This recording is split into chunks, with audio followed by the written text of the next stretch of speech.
Assalamu alaikum students. Hope you will be fine. I am Muhammad Nazir and you are watching lectures of physics. Dear students, आज के lecture में हम speed of wave पे 2 numerical question solve करेंगे. Practice problems to understand the speed of a wave, to understand the relationship between the speed of a wave, frequency of a wave and wavelength of a wave. Now these questions are number 1. This is example 10.6.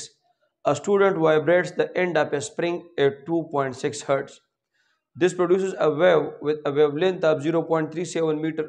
Calculate the speed of the wave. Question को solve करने से पहले वो बातें आप याद रखें जहन में.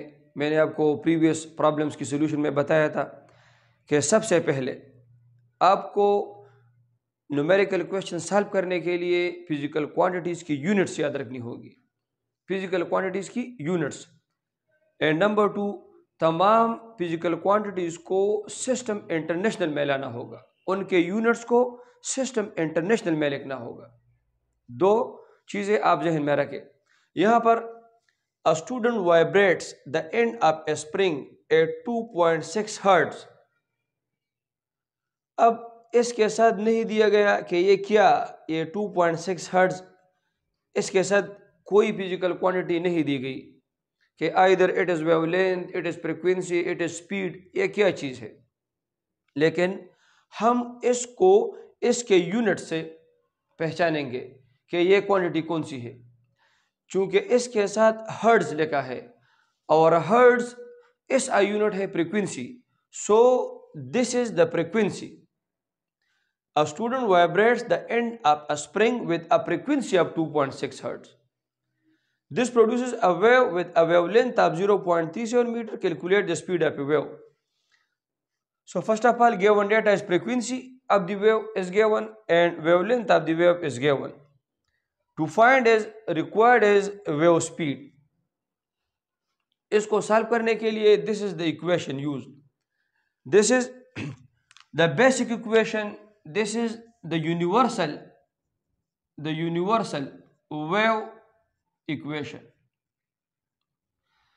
ये यूनिवर्सल वेव इक्वेशन है. तमाम किस्म के वेव्स के स्पीड, फ्रीक्वेंसी और वेवलेंथ को फाइंड आउट करने के लिए ये इक्वेशन यूज होता है. इस इक्वेशन से हम कोई भी क्वांटिटी इनमें मालूम कर सकते हैं. अगर फ्रीक्वेंसी वेवलेंथ गिवन हो तो स्पीड को मालूम कर सकते हैं. अगर स्पीड और वेवलेंथ गिवन हो तो फ्रीक्वेंसी को मालूम कर सकते हैं. और अगर फ्रीक्वेंसी और स्पीड गिवन हो तो वेवलेंथ को मालूम कर सकते हैं. इसी पर ये हमारे न्यूमेरिकल क्वेश्चंस है, तो हम इस इक्वेशन को यूज करेंगे. ये पहला वाला सवाल तो बहुत ज़्यादा आसान है, सिंपल. हम इसमें वैल्यूज पुट करेंगे. Putting values of frequency and wavelength in this equation, we will get V is equal to F, frequency is 2.6 hertz, multiply by wavelength which is 0.37 meter. We will get V is equal to 0.962 meter per second. This is the speed. आखिर में हम speed के साथ उसके international unit metre per second लगेंगे. चूंकि frequency भी अपने स्टैंडर्ड यूनिट में है और वेवलेंथ भी स्टैंडर्ड यूनिट में है, तो हम स्पीड के साथ भी स्टैंडर्ड यूनिट लिखेंगे मीटर पर सेकंड. ये किस तरह आता है तो आप देखें. The unit of frequency is hertz which is 1/second and the unit of this wavelength is metre. So we will get the unit of speed is metre per second. Now assignment 10.6. A sound wave with a wavelength of 1.7 × 10⁻² meter. Calculate the frequency of sound if its velocity is 343.4 meter per second. The given data is wavelength. Sound wave का wavelength given है और उसका speed, उसकी frequency को मालूम करना है. Equation हम वही यूज करेंगे, the universal wave equation V is equal to F lambda. लेकिन यहाँ पर हमें फ्रीक्वेंसी को फाइंड आउट करना है, तो उसके लिए dividing by lambda both sides, v divide by lambda, F lambda divide by lambda, तो ये कैंसिल हो जाएंगे और हमारे पास फ्रीक्वेंसी की value v divide by lambda. अब यहाँ पर पुटिंग वैल्यूज दर्ज करने से frequency will be equal to 343.4 divide by 1.7 multiply by 10 power -2। Frequency will be equal to 202 multiply by 10 power 2।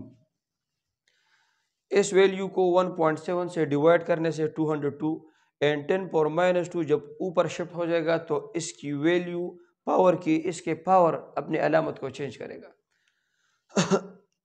ये पॉजिटिव हो जाएगा 10 पावर +2।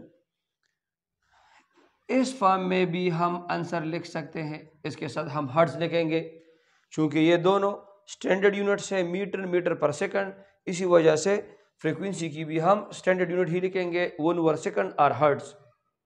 इस फॉर्म में भी हम आंसर को लिख सकते हैं और साइंटिफिक नोटेशन के ज़रिए अगर हम इसको तब्दील करना चाहें तो यहाँ पर पॉइंट है, पॉइंट को हम यहाँ पर लेंगे 2.02 मल्टीप्लाई बाई 10 पावर, ये 2 है और इस की वजह से यहाँ पर एक 2 और ज़्यादा आ जाएगा यानी 10 पावर 2।